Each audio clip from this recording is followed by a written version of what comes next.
Hello प्यारे बच्चों, कैसे हैं आप। मैं डॉक्टर सुशील आपका फिजिक्स में हेल्पी चैनल में तहे दिल से स्वागत करता हूं। आजकल हम कर रहे हैं क्लास 11th की केमिस्ट्री को, और इसका हमने पिछली क्लास में चैप्टर 3 की थ्योरी को कंप्लीट किया था, और आज से हम एनसीईआरटी के अभ्यास शुरू कर रहे हैं। प्यारे बच्चों, एनसीईआरटी की जितनी अच्छी थ्योरी है उतनी अधिक इंपॉर्टेंट हम कह सकते हैं उसके न्यूमेरिकल्स हैं, यानी कि एक्सरसाइज के प्रश्न हैं। यदि आपने इस एनसीईआरटी की थ्योरी प्लस न्यूमेरिकल्स यानी कि अभ्यास के प्रश्नों को अच्छे से कर लिया तो आपके लिए, चाहे वो एनुअल एग्जाम हो, चाहे आपके बोर्ड एग्जाम हो, चाहे आपके कॉम्पिटिटिव एग्जाम्स हो, कहीं पर किसी भी प्रश्न में आपको कोई प्रॉब्लम नहीं आएगी। बस दोनों चीजें करनी पड़ेगी आपको, थ्योरी प्लस उसके अभ्यास के प्रश्न। क्योंकि थ्योरी में यदि कहीं पर कोई बिंदु आपका ऐसा हो जाएगा जिसमें थोड़ा सा आपका डाउट है, तो आप ये ध्यान रखिए कि वो न्यूमेरिकल्स या अभ्यास के प्रश्नों को जब आप हल करेंगे तो वो सारे डाउट्स आपके दूर हो जाएंगे। इसलिए अभ्यास को करना आवश्यक है। तो फिर शुरू कर रहे हैं। हमारा जो पहला क्वेश्चन है एनसीईआरटी का, वह है आवर्त सारणी में व्यवस्था का भौतिक आधार क्या है। तो प्रश्न संख्या है हमारा 1। आवर्त सारणी में जो व्यवस्था बनी हुई है उसका भौतिक आधार क्या है। आवर्त सारणी में व्यवस्था का भौतिक आधार है तत्वों के भौतिक तथा रासायनिक गुण। शुरुआत से ही आपने देखा होगा, जब हमने आपको आवर्त सारणी का पूरा डेवलपमेंट बताया था थ्योरी में, तो वहां पर बताया था कि शुरू से ही वैज्ञानिक इस खोज में थे कि किस प्रकार से हम ऐसे ग्रुपों का निर्माण करें जिसपे उपस्थित सारे के सारे तत्व के जो भौतिक और रासायनिक गुण है वो समान हो। और इसी प्रकार से हमने देखा था कि बढ़ते बढ़ते मेंडलीफ ने अपनी आवर्त सारणी प्रस्तुत करी थी, और उस आवर्त सारणी में उसने एक आवर्त में और एक वर्ग में जो तत्व उपस्थित होते थे उनमें कुछ विशेष समानताएं होती थी। तो हम कह सकते हैं आवर्त सारणी का जो भौतिक आधार है वह क्या है, भौतिक तत्वों के भौतिक तथा रासायनिक गुण। यहां लिख लेते हैं, तत्वों के भौतिक तथा रासायनिक गुणों में समानता। और यही हमारा क्या है, आवर्त सारणी का भौतिक आधार है। अगला देखें, हमारा आता है मेंडलीफ ने किस महत्वपूर्ण गुणधर्म को अपनी आवर्त सारणी में तत्वों के वर्गीकरण का आधार बनाया, क्या वे उस पर दृढ़ रह पाए। तो सेकंड प्रश्न है हमारा प्रश्न संख्या 2।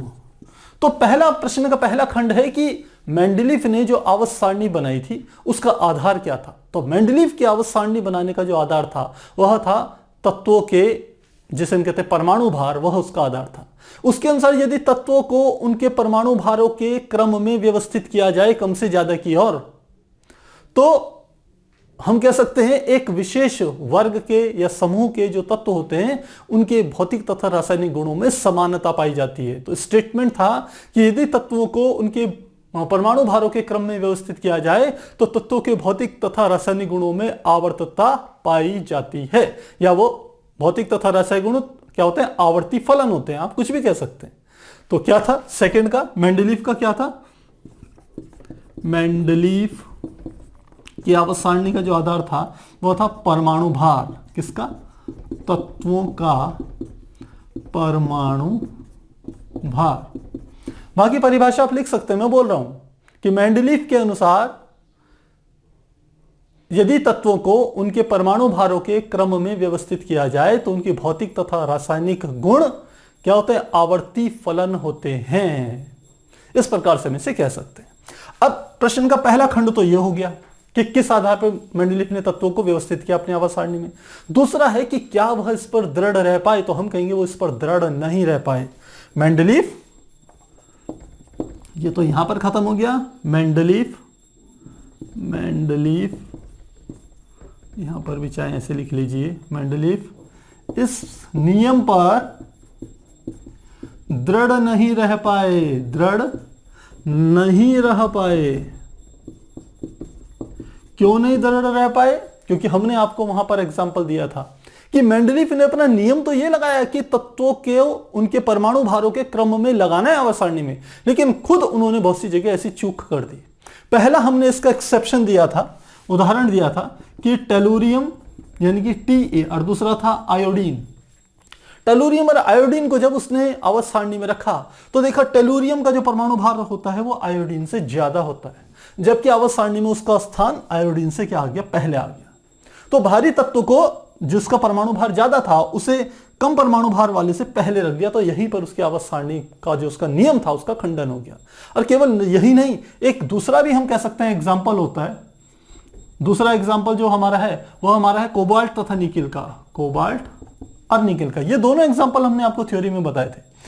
कोबाल्ट का जो परमाणु भार होता है वो निकिल से ज्यादा होता है, लेकिन फिर भी आवर्त सारणी में कोबाल्ट पहले आ जाता है, निकिल बाद में आता है। तो ये दो ऐसे एक्सेप्शनल केस हैं जो कि आवर्त सारणी बनाते समय, मेंडलीफ ने अपनी आवर्त सारणी बनाते समय आवर्त सारणी का जो मूल नियम था कि तत्वों को उनके परमाणु भारों के क्रम में व्यवस्थित करना है, उसी का क्या कर दिया, वायलेशन कर दिया। इसलिए हम कहते हैं वो अपने सिद्धांत पर दृढ़ नहीं रह पाए। अगला प्रश्न देखें, प्रश्न संख्या 4। ये हमारा तो 2 नहीं, तीसरा प्रश्न आएगा। अब है प्रश्न संख्या है 3। क्या है प्रश्न संख्या 3? मेंडलीफ के आवर्त नियम और आधुनिक आवर्त नियम में मौलिक अंतर क्या है? देखिए, मेंडलीफ ने जो अपनी आवर्त सारणी बनाई उसका जो मूल नियम था वो यह था, यदि तत्वों को उनके परमाणु भारों के क्रम में व्यवस्थित किया जाए तो एक निश्चित समय अंतराल के बाद जो तत्व प्राप्त होते हैं उनके भौतिक तथा रासायनिक गुण क्या होते हैं, आवर्ती फलन होते हैं। यह किसका था? मेंडलीफ की आवर्त सारणी का था। इसका अर्थ है कि जो मेंडलीफ ने आवर्त सारणी बनाई, मेंडलीफ की आवर्त सारणी, उसमें जो मूल नियम था वह क्या था? तत्वों को उनके परमाणु भारों के क्रम में व्यवस्थित करना था। परमाणु भारों के क्रम में व्यवस्थित किया जाता था, व्यवस्थित किया जाता था। यह था मेंडलीफ की आवर्त सारणी का मूल नियम। जबकि आधुनिक आवर्त सारणी की यदि बात करी जाए, आधुनिक आवर्त सारणी, इसकी बात करी जाए तो इसका मूल नियम था कि तत्वों को उनके परमाणु क्रमांकों के, या परमाणु संख्या कह लीजिए, या परमाणु क्रमांक के आधार पर यदि व्यवस्थित किया जाए, व्यवस्थित किया जाता है। तो मेंडलीफ कहता था परमाणु भार के क्रम में यदि व्यवस्थित करेंगे तत्वों को, तब उनके भौतिक तथा रासायनिक गुणों में आवर्तता आएगी एक निश्चित अंतराल के बाद। जबकि आधुनिक आवर्त सारणी कहती है कि तत्वों को परमाणु भार के क्रम में रखने पर कोई फायदा नहीं है। हमने आपको बताया था हेनरी मोजले का, कि हेनरी मोजले ने यह नियम दिया था। उसने कहा था कि परमाणु भार कोई तत्व के किसी मूल गुण को प्रदर्शित नहीं करता है। किसी तत्व के मूल गुण को जो प्रदर्शित करने वाला जो हम कह सकते हैं फैक्टर है, वह हमारा क्या है? परमाणु क्रमांक है। तो मोजले ने कहा था यदि तत्वों को उनके परमाणु क्रमांकों के आधार पर यदि व्यवस्थित किया जाए तो एक निश्चित समय अंतराल बाद वह क्या करते हैं, उनके भौतिक तथा रासायनिक गुणों में आवर्तता पाई जाती है, पीरियोडिसिटी पाई जाती है। तो मुझे लगता है ये तीनों प्रश्न अब आपको अच्छे से क्लियर आपके हो गए होंगे। आप इन्हें चाहो तो एक बार नोट कीजिए, फिर हम नेक्स्ट क्वेश्चन करते हैं, क्वेश्चन नंबर 4।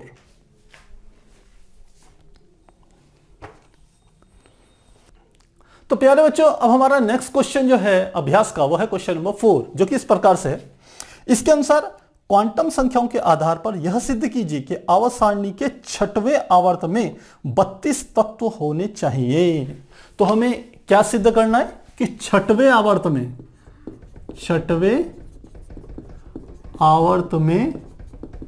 32 तत्व, और किस आधार पर? क्वांटम संख्या के आधार पर।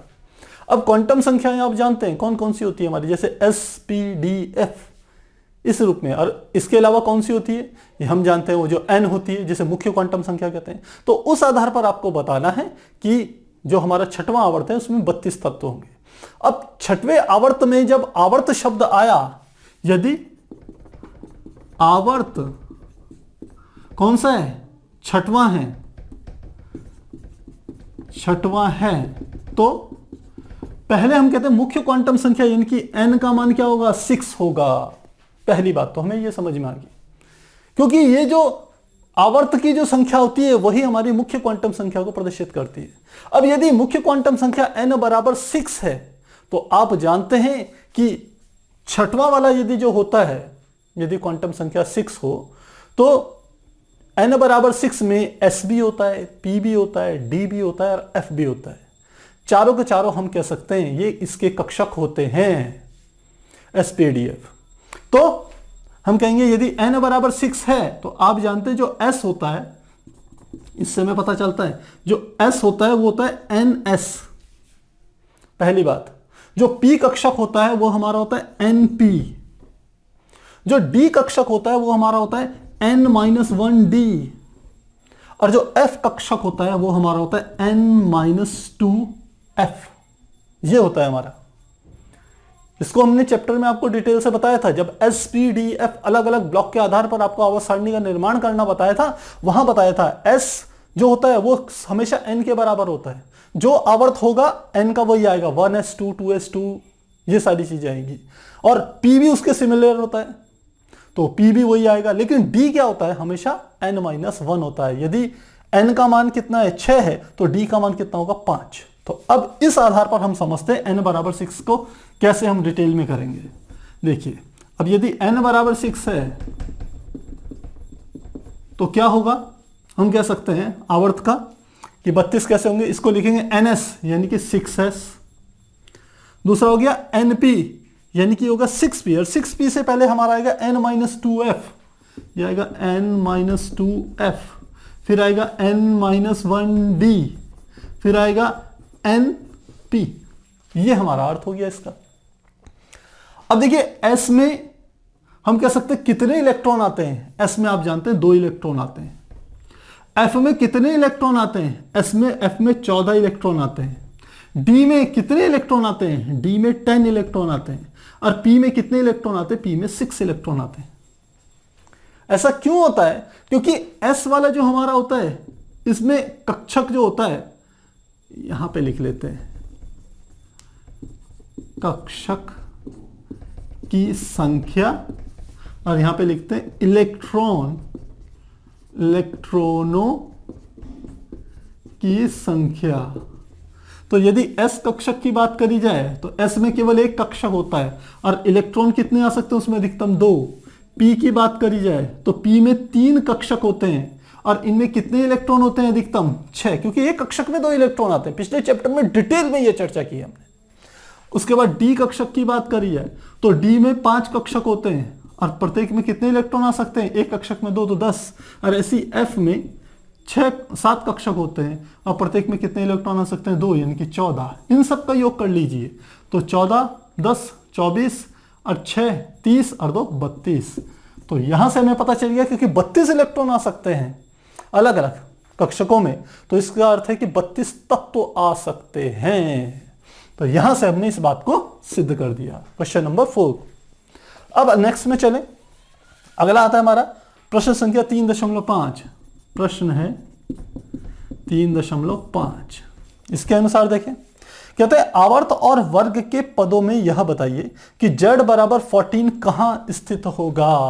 क्या कहा इसमें, यदि हमारे को कोई दे दिया z यानी कि परमाणु क्रमांक कितना है 14, तो आपको 2 चीजें बतानी है, एक तो वर्ग कौन सा होगा और एक आवर्त कौन सा होगा।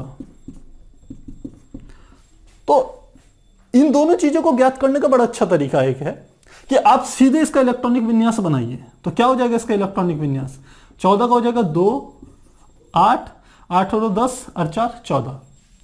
एक काम तो ये हो गया।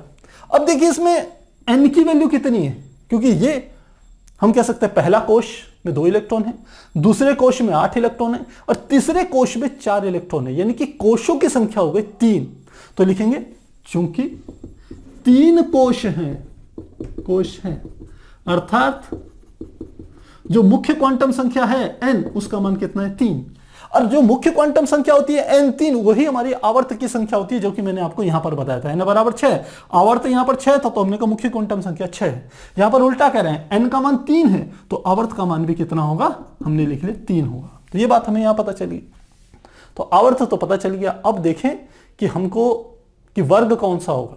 तो इनको यदि हम इलेक्ट्रॉनिक विन्यास एसपीडीएफ की फॉर्म में बनाएं तो क्या आएगा, ये इसको लिख सकते हैं 1s2, ये हो जाएगा 2s2 2p6। तो पहला 2 पूरा हो गया, दूसरा 8 2s2 2p6 और तीसरा हमारा आएगा 3s2 और साथ में आ जाएगा 3p। कितने इलेक्ट्रॉन हो गए देखिए, 6 और 2 8 और 2 10, 10 तो यहां तक हो गए, 10 और 2 12, कितने बच गए 2, तो p में कितने आएंगे 2, क्योंकि p में अधिकतम के लिए कितने इलेक्ट्रॉन आ सकते हैं 6, जैसे यहां पर आए, लेकिन यहां 4 ही था तो केवल 2 ही बचे तो लास्ट में 2 आ गए।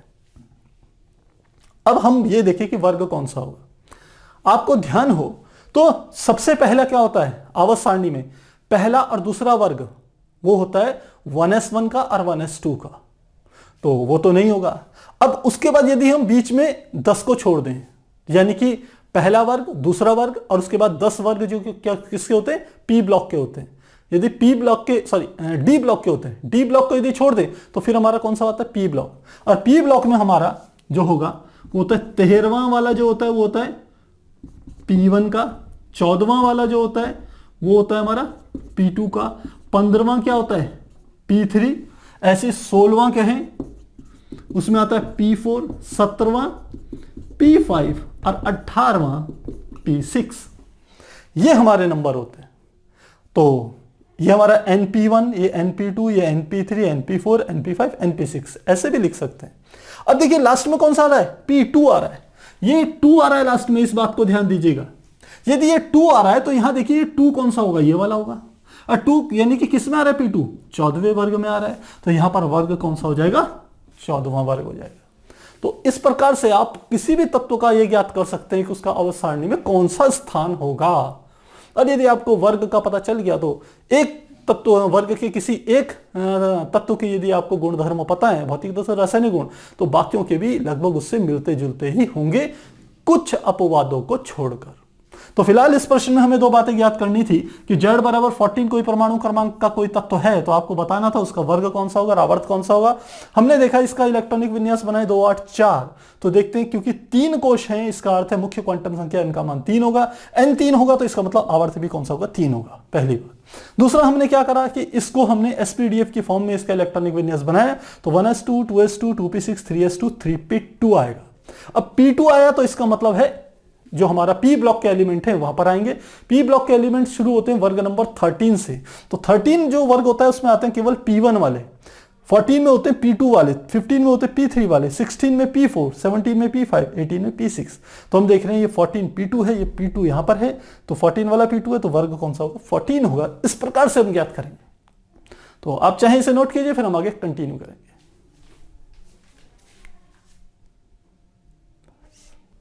प्यारे बच्चों, हमारा अगला प्रश्न है 3.6, जो कि इस प्रकार से, इसके अनुसार उस तत्व का परमाणु क्रमांक लिखिए जो आवर्त सारणी में तीसरे आवर्त और 17वें वर्ग में स्थित हो। यानी कि आवर्त कौन सा है, आवर्त हमें दे दिया ये है तीसरा, और वर्ग कौन सा है, ये हमारे को दे दिया 17वां। तो आपको पता है जब आवर्त सारणी में हमने चर्चा करी थी तो हमने कहा था जो 17वां वर्ग होता है, पहला और दूसरा वर्ग, ध्यान रखिएगा, पहला और दूसरा वर्ग, वर्ग की बात कर रहे हैं। पहला दूसरा वर्ग किसका होता है, ये होता है एस ब्लॉक, और साथ में हम कह सकते हैं कि 13 से लेकर के 18 तक के होते हैं, ये हमारा होता है पी ब्लॉक। और साथ ही हम कहें कि 3 से लेकर के जो 12 तक के होते हैं वो हमारा होता है डी ब्लॉक। और डी ब्लॉक में भी एक विशेष नीचे 6वें और 7वें वर्ग में हम कहते थे जिसमें हमारे एफ ब्लॉक के एलिमेंट आते थे, वो बिल्कुल अलग रखते हैं उसका आवर्त सारणी में सबसे नीचे की तरफ, और वो उसके एक्टिनाइड और लेंथेनाइड सीरीज के नाम से उन्हें जानते हैं। तो यदि आपको इतनी बातें एक मोटा मोटा खाका पता है तो आप आसानी से निकाल सकते हैं। देखिए इन्होंने कहा आवर्त 3 है, यदि आवर्त 3 है तो आवर्त का अर्थ होता है n का मान 3 हो गया, और n क्या होती है, मुख्य क्वांटम संख्या 3 हो गई। तो यानी कि हम तीसरे आवर्त में आगे बढ़ रहे हैं, तीसरे आवर्त का पहला वर्ग, दूसरा वर्ग, फिर उसके बाद कौन सा आएगा हमारा 13वां वर्ग, 14वां, 15वां, 16वां, 17वां, 18वां वर्ग आएगा। अब इसने क्या कहा 17वां वर्ग। यदि 17वां वर्ग होगा तो 17वें वर्ग ये किसमें संबंधित होता है, ये पी ब्लॉक से, तो पी। अब 13 से 18 तक 13, 14, 15, 16, 17, 18 ये होता है। तो हमने आपको भी बताया था ये हमारा होता है P1, ये P2, ये P3, ये P4, ये P5 और ये होता है P6। और इन सब के आगे n और आ जाता है, ये और आ जाता है। तो अब आप सोचिए कि इसने कहा है 17वां वर्ग, 17वां वर्ग कौन सा, ये वाला, यानी कि क्या हो गया ये np5, ये हमारा हो गया np5, ये आ गया। अब इन दोनों से आपने समझना है, यदि ये हमारा np5 है और n का मान 3 है तो इसका मतलब हो गया ये 3p5 होगा। यदि 3p5 होगा तो इसका अर्थ है कि ये इस ऊर्जा स्तर से पहले के सारे ऊर्जा स्तर भरे हुए होंगे। तो इसका अर्थ है कि जो हमारा इलेक्ट्रॉनिक विन्यास होगा क्या होगा, 1s2, 2s2, 2p6, फिर 3s2 और फिर क्या आ जाएगा 3 के साथ में क्या आ जाएगा 3p5, 3p5। तो अब आपको इनको गिन लेना है कितना है, तो ये हमारा हो गया 2 और 2 4 और 6 10, 2 12 और 5 17, यानी कि परमाणु क्रमांक यानी कि Z का मान कितना हो गया 17। और परमाणु क्रमांक Z यदि 17 है तो आपको समझ जाना चाहिए जो तत्व होगा वो कौन सा होगा, हमारा क्लोरीन होगा, क्योंकि उसका परमाणु क्रमांक क्या होता है 17 होता है। तो इस प्रकार से हम इसे समझ सकते हैं। अगला देखें, अगला हमारा प्रश्न है, ये 3.6 था, अब है प्रश्न 3.7। 3.7 में कह रहा है कौन से तत्व का नाम निम्नलिखित द्वारा दिया गया है। पहले है लॉरेंस बर्कले प्रयोगशाला द्वारा, तत्व का नाम बताना है, लॉरेंस बर्कले प्रयोगशाला, इसके द्वारा पहला तो यह है। तो देखिए लॉरेंस के द्वारा जो तत्व का नाम दिया गया था, लॉरेंस बर्कले प्रयोगशाला ने 2 तत्वों का नामकरण हुआ था इसके आधार पर। पहला था लॉरेंसियम,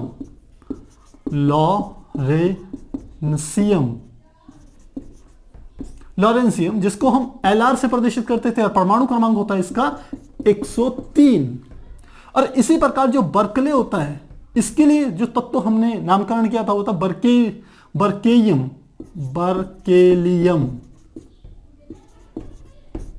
बर्केलियम, और इसका संकेतांक होता है B के, और ये हमारा होता है 97 नंबर का, इसका परमाणु क्रमांक क्या होता है 97। तो लॉरेंस बर्कले प्रयोगशाला द्वारा तो ये हमारा आ गया। सेकंड हम कहें, प्रश्न का सेकंड खंड क्या है, ये कहता है सीबोर्ग समूह द्वारा जो तत्व दिया था उसका नाम, सीबोर्ग द्वारा, तो इसको हम कहते हैं सीबर्गियम, संकेतांक होता है इसका Sg और परमाणु क्रमांक होता है इसका 106। तो लॉरेंस बर्कले प्रयोगशाला के नाम पर 2 तत्वों का नामकरण हुआ था, एक लॉरेंसियम एक बर्केलियम, और सीबोर्ग के द्वारा एक तत्व का निर्माण हुआ था जिसे हम कहते हैं सीबर्गियम, जिसे Sg, जिसका परमाणु क्रमांक क्या होता है 106। तो इस प्रकार से हम इसे समझ सकते हैं। यदि आपने हम कह सकते हैं कि आवर्त सारणी अच्छे से आपने तैयार करी है तो आप आसानी से इसे जान जाएंगे। तो आप इसे नोट कीजिए, फिर हम आगे कंटिन्यू करेंगे।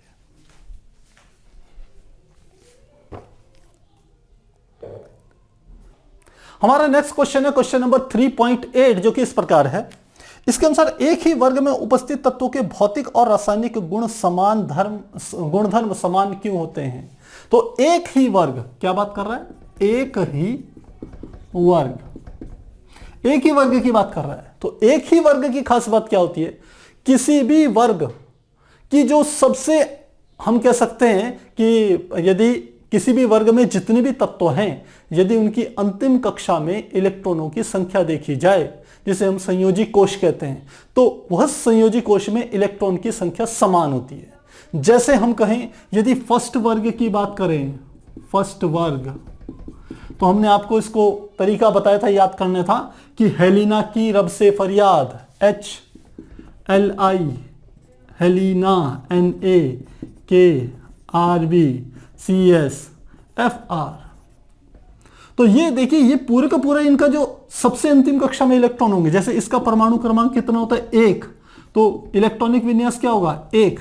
इसका परमाणु क्रमांक कितना होता है 3, इलेक्ट्रॉनिक विन्यास क्या होगा 2,1।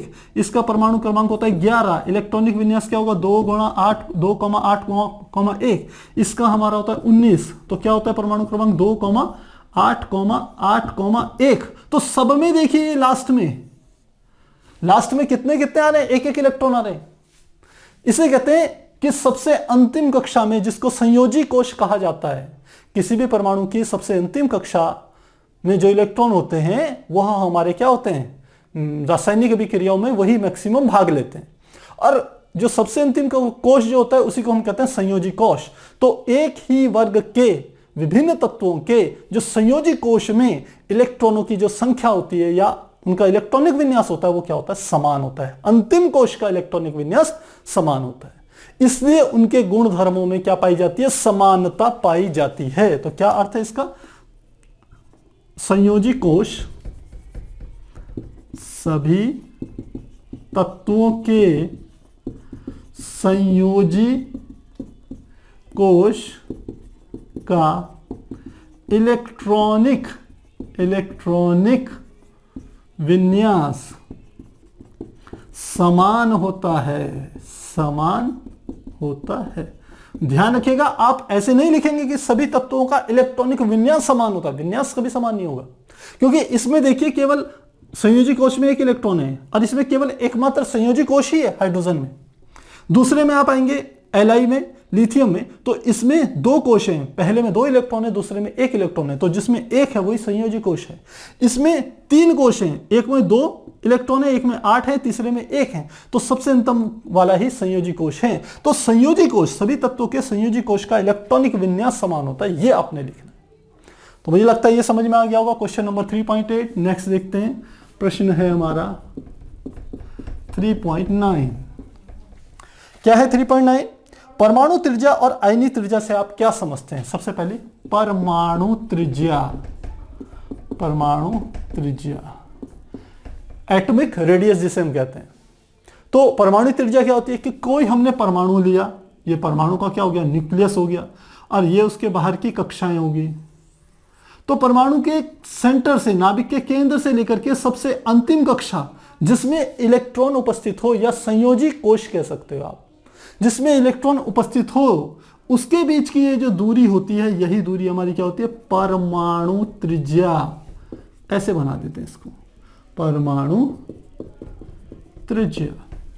तो मुझे लगता है परमाणु त्रिज्या समझ में आ गई होगी। दूसरा क्या कह रहा है ये, परमाणु त्रिज्या और आयनीय त्रिज्या। आयनीय त्रिज्या, तो पहली बात, आयनीय त्रिज्या का अर्थ ये हुआ, आयन का अर्थ होता है जब किसी परमाणु से कोई एक इलेक्ट्रॉन निकल जाए या कोई अतिरिक्त इलेक्ट्रॉन उसके समीप आ जाए, उसके कक्षा में प्रवेश कर जाए, तो इस घटना को हम कहते हैं कि इससे उदासीन परमाणु आयन में परिवर्तित हो जाता है। अब आयनीय त्रिज्या क्या हुई, आयनीय त्रिज्या में कोई हमारा आयन है, उसका ये न्यूक्लियस है मान लेते हैं, और ये क्या है, कक्षाएं हैं, और कक्षाओं के बाहर की ओर क्या होते हैं, ये इलेक्ट्रॉन्स के क्लाउड्स बने हुए होते हैं। ये हमने कहा क्या, इलेक्ट्रॉन्स के क्लाउड बने हुए होते हैं। ये है इलेक्ट्रॉनों द्वारा निर्मित बादल। तो आयन के सेंटर, उसके नाभिक के सेंटर से लेकर के जहां तक इस नाभिक का प्रभाव लग रहा है इलेक्ट्रॉन क्लाउड्स के बीच में, कहीं तक भी वो जो डिस्टेंस होती है ना, आयन के केंद्र से लेकर के इलेक्ट्रॉनों द्वारा निर्मित बादलों के बीच का वह स्थान जहां तक नाभिक आकर्षण बल लगा रहा है, इसी को हम क्या कह देते हैं, आयनीय त्रिज्या। आयनीय त्रिज्या। तो मुझे लग रहा है समझ में आ गया होगा। अगला देखें, प्रश्न संख्या है 3.10। अब 3.10 आप एक बार इतना नोट कीजिए, फिर हम आगे बढ़ाएंगे 3.10, क्योंकि उसके लिए थोड़ा डिटेल में आपको बताना पड़ेगा, तो इतनी जगह में काम नहीं चल पाएगा।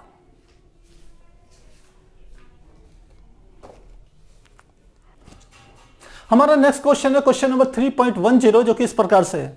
इसके अनुसार किसी वर्ग या आवर्त में परमाणु त्रिज्या किस प्रकार परिवर्तित होती है, इस परिवर्तन की व्याख्या आप किस प्रकार करेंगे?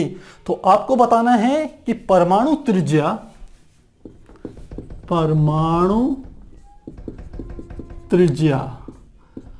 का व्यवहार बताना है या परिवर्तन बताना है कि एक वर्ग के, किसी वर्ग के तत्वों में और एक आवर्त के तत्वों में ये किस प्रकार से परिवर्तित होती है। तो सबसे पहले हम बात करते हैं एक वर्ग की। तो वर्ग ले रहे हैं और वर्ग में अभी हमने पहला वर्ग लिया था, अब दूसरा वर्ग ले लेते हैं, सेकंड वर्ग। सेकंड वर्ग हमारा कौन सा होता है? मैंने आपको फॉर्मूला बताया था, बेटा मांगे कार स्कूटर बाप राजी, तो सेकंड वर्ग का फॉर्मूला था। तो क्या आएगा? बेटा मांगे कार स्कूटर बाप राजी, ये हमारा होता था। अब इन तत्वों की क्या खास बात है? ये वर्ग की जो त्रिज्याएं जैसे जैसे हम ऊपर से नीचे की ओर बढ़ते हैं तो क्या होता है? त्रिज्या, परमाणु त्रिज्या जो है, परमाणु त्रिज्या बढ़ती है। ध्यान रखिएगा, जैसे जैसे वर्ग में ऊपर से नीचे जाते हैं तो परमाणु त्रिज्या बढ़ती है। यदि मैं ग्राफ से बताऊं या इलेक्ट्रॉनिक विन्यास के आधार पर पहले बता देता हूं। देखिए बेरिलियम जो है इसका परमाणु क्रमांक कितना होगा? आप जानते हैं बेरिलियम का हमारा होता है 4, तो ये आ गया परमाणु क्रमांक 4। इलेक्ट्रॉनिक विन्यास क्या होगा? 2,2। मैग्नीशियम का आप जानते हैं ये होता है 12। इलेक्ट्रॉनिक विन्यास कितना होगा? आप जानते हैं ये हमारा होगा 2,8,2। कैल्शियम का कितना होता है? 20, तो कितना हो जाएगा? ये हमारा हो जाएगा 2,8,8,2, ये हमारा होगा। हमने फिलहाल 3 के बना रहे हैं। तो अब देखिए इनकी परमाणु त्रिज्याएं बढ़ रही होंगी क्योंकि बीई में यहां से ये पेन ले लेते हैं। तो बीई की यदि बात करूं तो बीई में कितने कोश हैं? 1 और 1 2 कोश। एमजी में कितने कोश हैं? 1 2 3 कोश। एमजी में 3 कोश हैं। कैल्शियम में कितने कोश हैं? 1 2 3 4 कोश हैं। तो कोशों की संख्या बढ़ रही है, यानी कि मुख्य क्वांटम संख्या बढ़ रही है। तो मुख्य क्वांटम संख्या बढ़ेगी तो परमाणु त्रिज्या क्या होती है? परमाणु के नाभिक के केंद्र से उसकी अंतिम कक्षा, जिसे हम संयोजी कक्षा कहते हैं, वहां तक की जो दूरी होती है उसी को हम कहते हैं परमाणु त्रिज्या। तो क्योंकि यह कोशों की संख्या बढ़ रही है इसलिए कहते हैं परमाणु त्रिज्या भी बढ़ रही होगी। अब यदि इसके बीच में ग्राफ प्लॉट किया जाए तो किस प्रकार से बनेगा? ये हमने कहा आप क्या करिए, यहां पर परमाणु क्रमांक ले लीजिए ना, यहां पर ले लेते हैं वर्ग।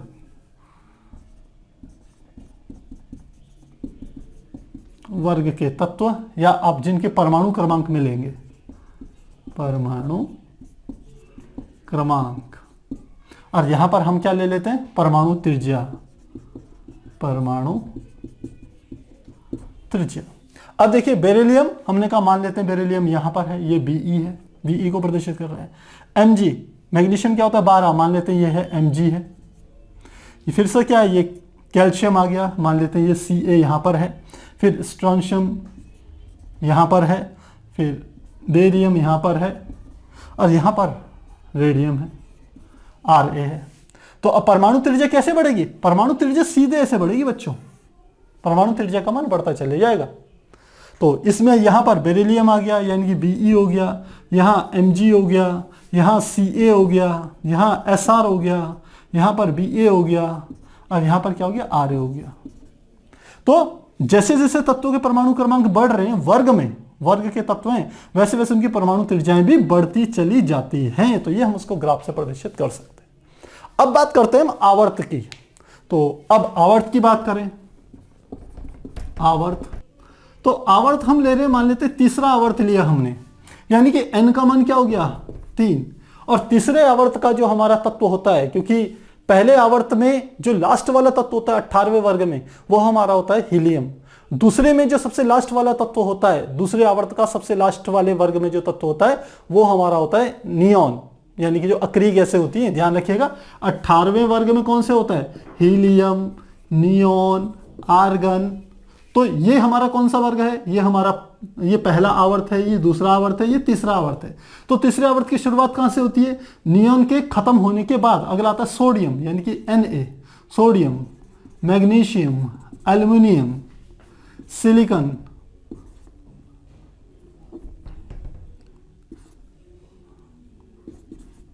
ये हमारा तत्व होता है। सोडियम जिसका परमाणु क्रमांक होता है 11, मैग्नीशियम का 12, एल्युमिनियम का 13, सिलिकॉन का 14, फास्फोरस का 15, गंधक का या सल्फर का 16, क्लोरीन का 17, ऑर्गन का 18। और यह हमारा कौन सा आवर्त होता है? ये तीसरा आवर्त होता है, ये वाला।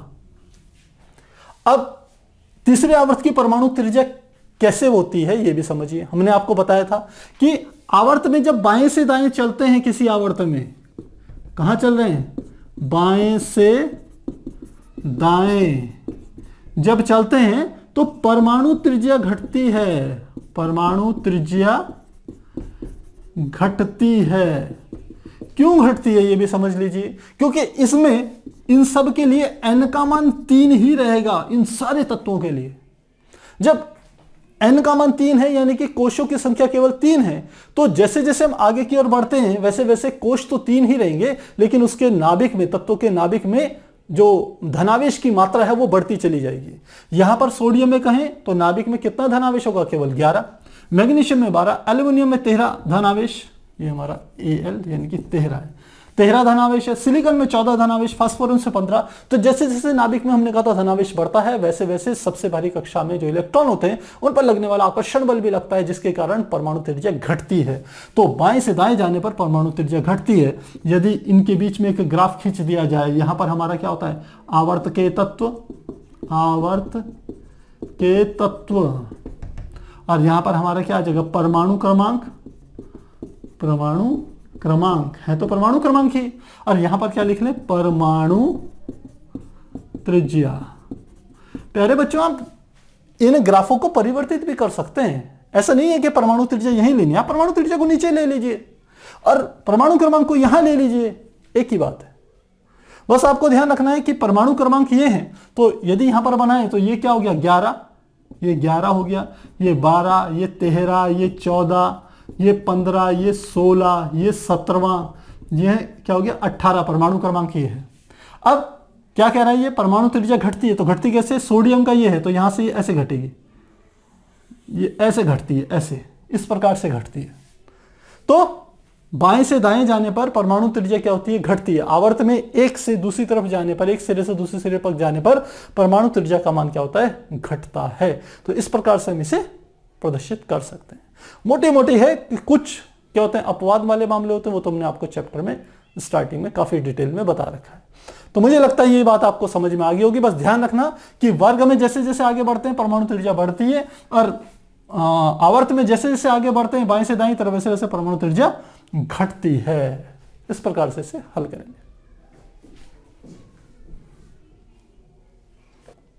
प्यारे बच्चों, हमारा अगला प्रश्न है 3.11 जो कि इस प्रकार से है।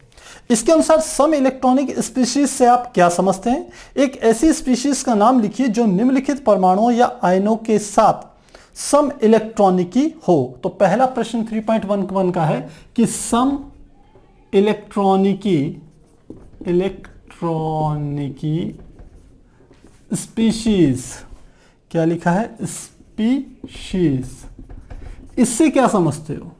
देखिए, सम इलेक्ट्रॉनिक, पहले आगे का स्पीशीज तो मतलब होती है जाति, एक विशेष प्रकार की जाति, और सम इलेक्ट्रॉनिक का अर्थ है जिनमें इलेक्ट्रॉनों की संख्या समान हो, जिनमें इलेक्ट्रॉनों की संख्या समान हो, संख्या समान हो। और वह क्या हो सकते हैं, हमारे परमाणु भी हो सकते हैं या आयन भी हो सकते हैं, और दोनों भी हो सकते हैं। तो परमाणु या आयन, या परमाणु आयन मिलाकर के कह लीजिए कि जिनमें इलेक्ट्रॉनों की संख्या समान होती है, उन सब को हम क्या कह देते हैं, सम इलेक्ट्रॉनिक स्पीशीज नाम देते हैं। अब प्रश्न में आगे क्या कह रहा है, एक ऐसी स्पीशीज का नाम लिखिए जो निम्नलिखित परमाणु या आयनों के साथ इलेक्ट्रॉनिकी हो, यानी कि सम इलेक्ट्रॉनिकी हो। तो कौन कौन सा दे दिया? फर्स्ट हमारे को दे दिया F माइनस, सेकेंड में दे दिया, ये दे दिया आर्गन, थर्ड में हमको दे दिया मैग्नीशियम, फोर्थ में हमें दे दिया, रुबिडियम, Rb प्लस, ये है Ar, ये मैग्नीशियम 2+ है, मैग्नीशियम 2+ है, और ये हमारा हो गया रुबिडियम प्लस, 1+ है, फ्लोरीन ये है, ये है इसको। अब देखिए इसको कैसे करेंगे, इस बात को समझिए। सम स्पीशीज का अर्थ है कि इलेक्ट्रॉनों की संख्या क्या होनी चाहिए, समान होनी चाहिए। यदि इलेक्ट्रॉनों की संख्या समान होगी तो आप क्या समझ सकते हैं, फ्लोरीन है, यानी कि F फ्लोरीन, परमाणु क्रमांक कितना होगा 9, और एक इलेक्ट्रॉन एक्स्ट्रा मिल गया, इसमें इसका अर्थ है कि अब इसमें इलेक्ट्रॉनों की संख्या कितनी होगी 10। तो इसके समान कौन सी स्पीशीज होगी, हम लिख सकते हैं वो हमारी हो जाएगी सोडियम, जिससे एक इलेक्ट्रॉन निकाल दिया जाए, इसका भी परमाणु क्रमांक कितना होगा 10। तो ये दोनों सम स्पीशीज बनाएंगे, एक अलग स्पीशीज का निर्माण करेंगे। ऑर्गन का परमाणु क्रमांक आप जानते हैं सीधे क्या होता है 18। तो ऑर्गन का यदि 18 है तो हम कहेंगे कि एक ऐसा दूसरा तत्व जिसमें हम कह सकते हैं इलेक्ट्रॉनों की संख्या 18 ही हो। तो जैसे हम कहते हैं क्लोरीन का परमाणु क्रमांक कितना होता है 17, लेकिन यहां अगर एक माइनस में ये लगा दूं तो यानी कि एक इलेक्ट्रॉन इसको एक्स्ट्रा मिल गया, इसका मतलब इसका भी इलेक्ट्रॉनों की संख्या कितनी होगी 18 ही हो जाएगी। अगला हमारा आ गया जैसे मैग्नीशियम +2 ही दिया है, मैग्नीशियम +2 है। तो मैग्नीशियम का आप जानते हैं ये हमारा कितना होता है, मैग्नीशियम का होता है सीधे सीधे 12 होता है। अब 12 में 2 और कर दे तो कितना आ जाएगा 14। तो अब आपको बताना है कि इसमें यदि इसका 14 है तो 14 किसका होगा। नहीं प्यारे बच्चों, थोड़ा यहां हमने गड़बड़ कर दी। मैग्नीशियम का 12 तो होता है, लेकिन इसमें से 2 इलेक्ट्रॉन निकाल दिए। यदि 2 इलेक्ट्रॉन निकाल दिए तो परमाणु क्रमांक कितना हो गया इसका 10। यदि परमाणु क्रमांक इसका 10 है तो सीधी सी बात है, यहां पर हम इसको इसके साथ लिख सकते हैं, यानी कि इसको ऐसे लिख सकते हैं सोडियम प्लस ऐसे लिख सकते हैं। तो सोडियम से 1 निकाल दे तो इसका भी कितना आ जाएगा हमारा 10 ही हो जाएगा। तो ये क्या होगी, समान स्पीशीज होगी। इस प्रकार से करेंगे। या फिर आप कह सकते हैं एल्युमिनियम +3 कर लीजिए इसी के साथ में, यदि आप कुछ और लेना चाह रहे हैं तो एल्युमिनियम +3, क्योंकि एल्युमिनियम का परमाणु क्रमांक होता है 13, 3 इलेक्ट्रॉन निकल गए तो इसका भी परमाणु क्रमांक कितना हो जाएगा।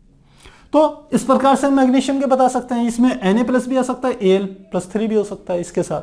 अगला देखें जो हमारा होता है रुबिडियम का परमाणु क्रमांक जो होता है वो होता है 37, और 37 प्लस है तो यानी कि कितना होगी इलेक्ट्रॉनों की संख्या 36 होगी। और रुबिडियम का जो अगला हमारा होता है स्ट्रोंशियम होता है, तो स्ट्रोंशियम का जो परमाणु क्रमांक होता है वो होता है 38। तो यदि स्ट्रोंशियम में +2 कर दूं तो यह भी इसके में भी इलेक्ट्रॉनों की संख्या कितनी हो जाएगी 36 हो जाएगी। तो ये क्या हो जाएगी, एक समान स्पीशीज हो जाएगी, यानी कि सम इलेक्ट्रॉनिक स्पीशीज हो जाएगी। तो सम इलेक्ट्रॉनिक स्पीशीज का अर्थ है कि वे परमाणु तथा आयन जिनमें इलेक्ट्रॉनों की संख्या समान हो। तो इस प्रकार से हम कर सकते हैं फ्लोरीन का एक आगे एक पीछे करके, एक इलेक्ट्रॉन दे करके या इलेक्ट्रॉन निकाल करके हम इलेक्ट्रॉनों की संख्या को समान प्रदर्शित कर सकते हैं। तो इस प्रकार से इसे करेंगे।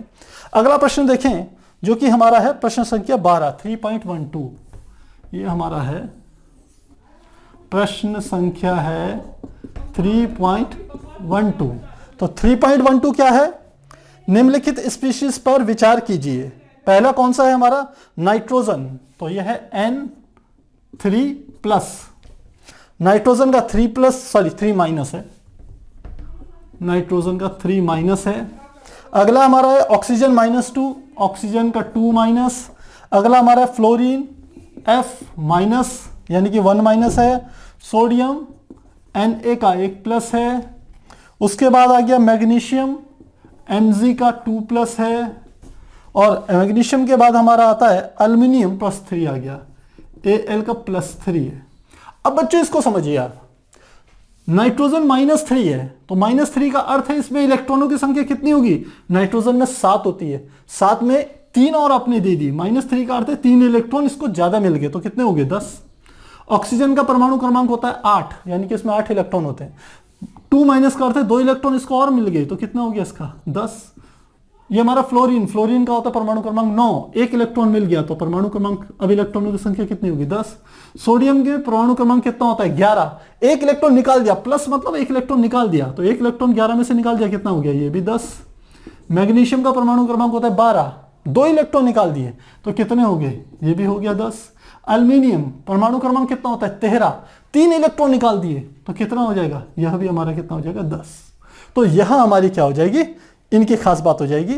जैसे इसने कहा है 3.12 में फर्स्ट में इनमें क्या समानता है, तो ये क्या है, फर्स्ट में क्या था, यह सम इलेक्ट्रॉनिकी स्पीशीज हैं। तो ये हमारा फर्स्ट हो गया। सेकंड में देखें, सेकंड में क्या है, इन्हें आयनीय त्रिज्या के बढ़ते क्रम में व्यवस्थित कीजिए। तो सेकंड है आयनीय त्रिज्या के बढ़ते क्रम में। अब यदि हम इन तत्वों की तरफ ध्यान दें तो यह है नाइट्रोजन, ऑक्सीजन, फ्लोरीन, ये हमारे हैं सेकंड वर्ग के। ये हमारा कौन सा वर्ग आता है? सेकंड वर्ग, यानी कि आवर्त आवर्त 2 के तत्व हैं। और यह वाले जो हमारे हैं ये आवर्त 3 के तत्व हैं, आवर्त 3। तो हम कह सकते हैं कि हम ऊपर से नीचे की ओर जा रहे हैं तो परमाणु त्रिज्या बढ़ती है, लेकिन यहां परमाणु त्रिज्या बढ़ेगी नहीं। क्यों नहीं बढ़ेगी? क्योंकि आप देखिए सब में इलेक्ट्रॉनों की संख्या समान है। इसका अर्थ है कि इलेक्ट्रॉनिक विन्यास यदि देखा जाए इन सब का तो पहले होगा 2, फिर क्या होगा 8। सबका इलेक्ट्रॉनिक विन्यास 2,8 होगा। इसका अर्थ है इन सब में जो कोशों की संख्या होगी केवल 2 ही होगी। अब सब में कोशों की संख्या 2 है तो जिसके नाभिक में जो धनावेश होगा और जो सबसे ज्यादा होगा उसकी परमाणु त्रिज्या सबसे कम होगी। मेरी बात ध्यान दीजिएगा, जब हम आवर्त में चलते हैं बाएं से दाएं की तरफ तो परमाणु त्रिज्या इसलिए घटती थी क्योंकि कोश तो एक समान होता था सब में। 2 है तो 2 ही कोश रहेगा, या संयोजी कोश दूसरा है तो दूसरा ही रहेगा, तीसरे आवर्त में तीसरा ही रहेगा, चौथे आवर्त में चौथा ही रहेगा। तो संयोजी कोश तो नहीं बदलता आवर्त में, किसी एक आवर्त में बाएं से दाएं जाने पर। लेकिन हमने कहा था नाभिक में धनावेश की मात्रा बढ़ती है, और धनावेश की मात्रा जैसे बढ़ती है वैसे वैसे संयोजी कोश क्या होता है? सिकुड़ता रहता है, यानी कि नाभिक के करीब आता है, जिसके कारण परमाणु त्रिज्या घटती है। तो यहां पर सबका परमाणु जो विन्यास, इलेक्ट्रॉनिक विन्यास 2,8 ही होगा, यानी कि 2 ही कोश होंगे। लेकिन जिसका नाभिक में धनावेश सबसे अधिक होगा उसकी परमाणु त्रिज्या सबसे कम होगी। तो एल्युमिनियम का परमाणु क्रमांक होता है 13। इसका मतलब है इसके नाभिक में प्रोटॉन की संख्या होगी 13। सबसे ज्यादा धनावेश इसका है। फिर उसके 12 नाभिक में परमाणु, 12 धनावेश मैग्नीशियम का है, 11 धनावेश सोडियम का है, फ्लोरीन के नाभिक में 9 धनावेश है, ऑक्सीजन के नाभिक में 8 धनावेश है, और नाइट्रोजन के नाभिक में 7 धनावेश है। तो जिसका धनावेश सबसे ज्यादा होगा उसकी परमाणु त्रिज्या सबसे कम, जिसका धनावेश सबसे कम होगा उसकी परमाणु त्रिज्या सबसे ज्यादा। तो इस हिसाब से देखा जाए तो क्रम बिल्कुल बदल जाएगा। यह आ जाएगा एल्युमिनियम +3, ये होगा, इसकी परमाणु त्रिज्या सबसे कम होगी। उसके बाद आ गया Mg2+, इससे कम Na, ये आ जाएगी। उसके बाद आ जाएगा फ्लोरीन, उसके बाद आ जाएगा ऑक्सीजन, और इसके बाद आ जाएगा नाइट्रोजन, यानी कि 3। इस प्रकार से तो सबसे कम परमाणु त्रिज्या एल्युमिनियम की और सबसे अधिक परमाणु त्रिज्या क्या होगी? नाइट्रोजन की होगी। इस प्रकार से हम इस प्रश्न को हल करेंगे।